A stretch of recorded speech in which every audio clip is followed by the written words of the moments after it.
It's like, I'll go do it. Go ahead.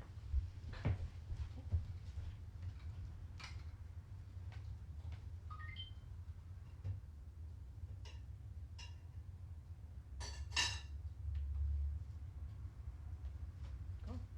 Alright. Well, hello everyone online and people who will be watching online later. I'm Minister Nik Lewis. I'm also the worship leader for Sanctuary, and I will be doing Sunday school today. Woo. Woo. In typical me fashion, I will be doing it based on a pop culture reference. Where should I move so y'all can see? We can see. You're fine. Okay. You're fine. You're good. It will be based off the series My Hero Academia, and the title is called The Dark Horse Leader. In parentheses, leader is because I thought of another one as I was working on this. But anyway. Oh. Okay. Yeah.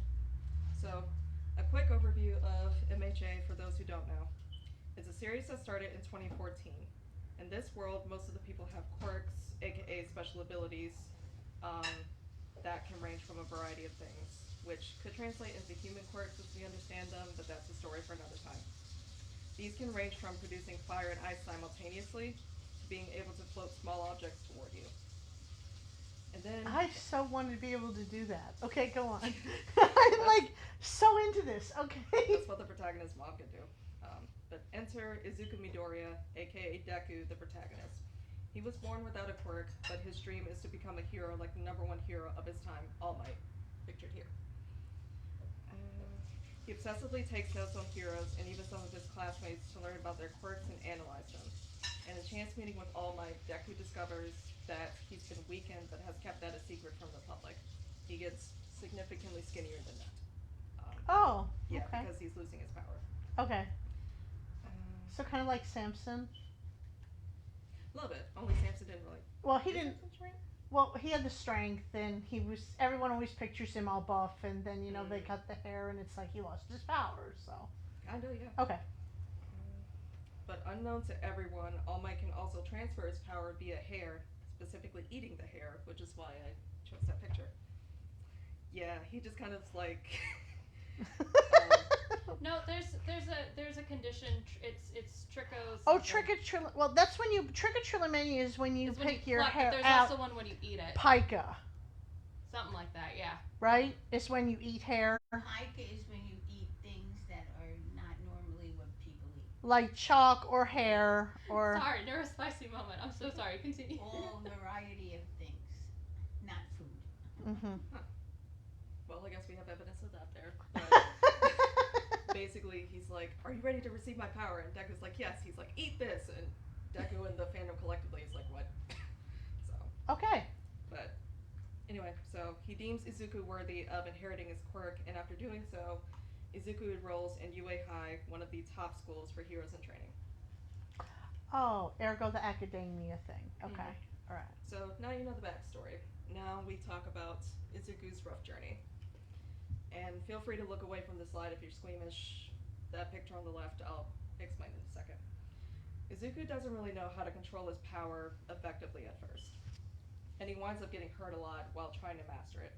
In the left side of this pic, the darker fingers are the broken ones, and the purple one being doubly broken after he used it twice in a sports match in school.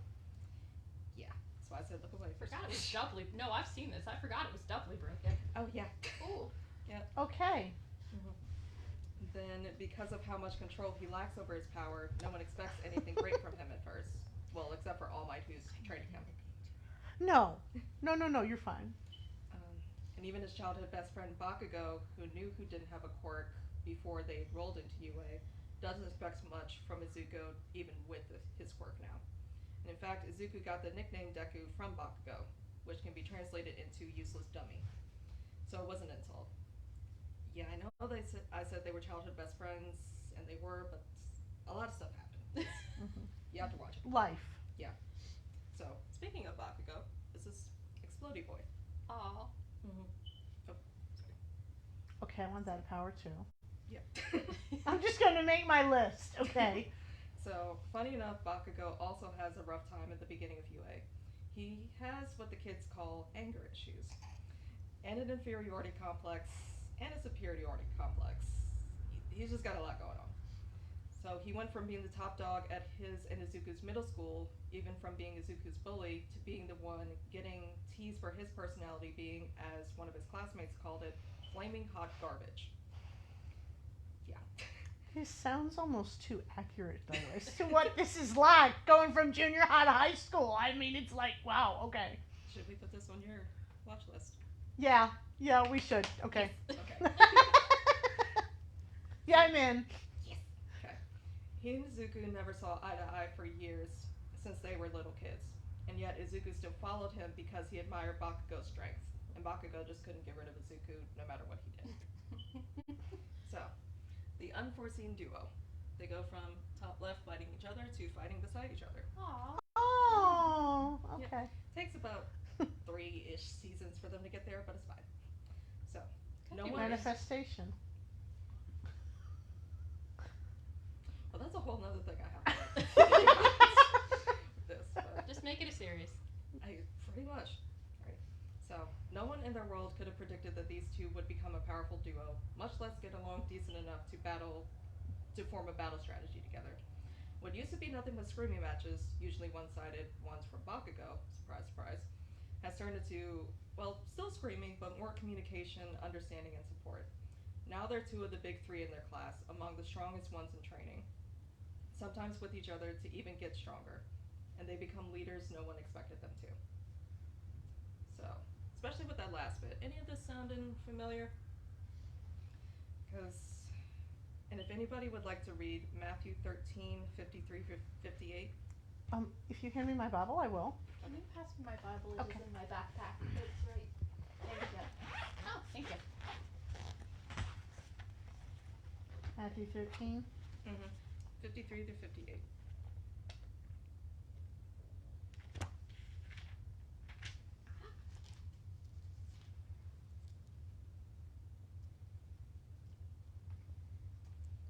Matthew 13, Yes. 53 through 58. Mhm. When Jesus had finished these parables, he moved on from here.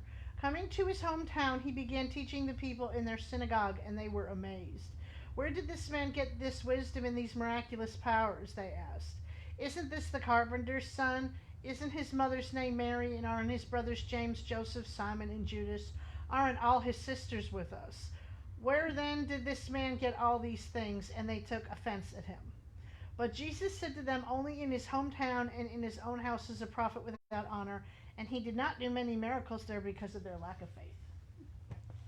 So this passage comes after Jesus told several parables like the sower, the weeds, the mustard seed, and I think there's one other. The pearl. Which as far as we can tell were well received. However, when he returns to his hometown to do the same, some people were basically like, wait, isn't this the carpenter's kid? How's he so educated? Don't we know about his family? Kid must be tripping. And this is from the NPSV, the Nik paraphrase standard version. I thought y'all might like that. Because of where Jesus was from and who his biological family was, nobody expected anything from him. Even Jesus admitted prophets weren't welcome in their own towns and homes. They were the outcasts, the disappointments, the town nuisances. Few, if any, expected anything great of them, their teachings or their prophecies. But like All Might, the wielder of the power he gave Izuku, saw greatness and potential in him. God, who gives you abilities, sees greatness and potential in you too. So what's the moral of this Sunday school? Here we have the Uncle Sam meme saying, God wants you, in these two words. So basically, whatever your quirk or calling may be, don't underestimate it. It's needed, and that's evidenced by the fact that you're here to begin with. You think God, who has a master plan and spoke our universe into existence with the specific patterns and laws we now have, would make something worthless or out of place? They made you for a reason and gave you the gifts you have for a reason. You're made to exercise them in a way that only you can.